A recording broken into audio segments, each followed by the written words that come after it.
agenda gutaputa kuyita mu bubonero. Tugenda kusooka Nigeria UPDF.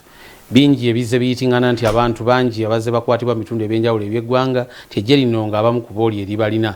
Ejje lino olwaleero lyesoboddeyo ne ligamba terijja kumala gakakibwa okuyimbula abantu abamu abakwatibwa newankubadde ng'omukulembeze w'eggwanga alina lwe yalagira nti abantu bano bafulumizibwe ku nkalala n'abantu baabwe bategeere wa we bali.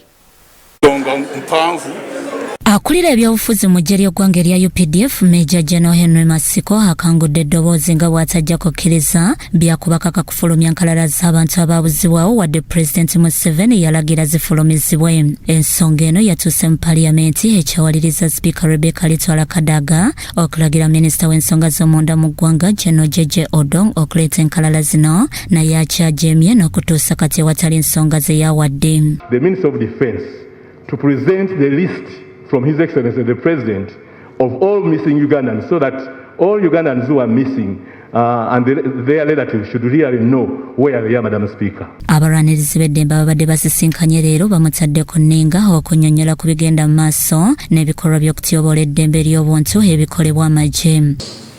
I have a suggestion that you lead the process on mitigating deposit election uncertainties, because today the reality now here today is that as sit here we don't know what will be tomorrow. There's a lot of social media propaganda. In front of the office of the United Nations High Commissioner, exposed as a lot as a country in terms of brutality, and I'm wondering what the army will do to control this kind of damage. The image of the country is not good. And how are we going to overcome such acts that put our country only to shame? Under the command of the uniformed personnel, and here you have talked that you have what you call command and control. How best have you commanded and controlled these kind of babies in best at the TV, which is seen by everybody in the country? Major General Masiko awakanyizza ebyokuwamba abantu mu ggwanga lyattu Uganda. So abantu bategeere nti teri bawambe okujjako abantu abateeberezebwa kuba nti bamenyi b'amateeka. Era babadde bagamba nti babuzeewo baswadde kati kubanga abantu balabise babadde mu mbuga z'amateeka. Ababulawo mwandibadde mubuuza abeeka y'omugenzi Benedicto Kiwano n'essaawa eno teri amanyi entaana ye weeri, okwo kwe kubulawo. Kyokka abantu kubanga bakwatibwa nga bali mu mbuga z'amateeka n'otandika engeri y'okugera nti babuzeewo oba oyagala otuwa ekifaananyi tutuzeeyo mubiri. Agamba abantu bonna abagambibwa nti babuzibwawo bakuvunaanibwa akadde konna. Bintu bya gavumenti walibeerawo buli omu akola ku nsonga ey'enjawulo. So simanyi lwakimu muteese gavumenti mugikutte ku bulago, teeka kukola kino, teeka kukola kino. Ku ssaawa ababikolako nga bamaze buli kimu kijja kubeerawo, ate bigenze bibeerawo.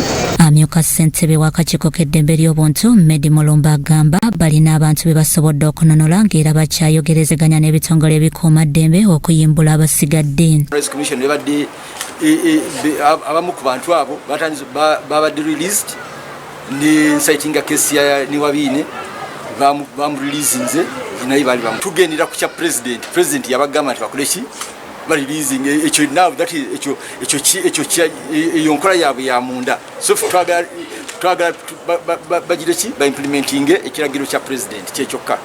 Bwe yali ayogerako eri eggwanga nga 13 February omwaka guno, omukulembeze w'eggwanga yakkiriza nti waliwo abantu abaali bateeberezebwa okutabangula eggwanga abakwatibwa CMI ne bakomando okuva e Somalia, wabula wadde yalagira amannya gaabwe galagibwe eri bannayuganda, poliisi ne UPDF bakyali mu buzannyo bwa Jangu Nkwekule. Groups, there were 59 from 18 from Kampala, 11 from PG, 17 from Chotera, 5 from Nakasongola.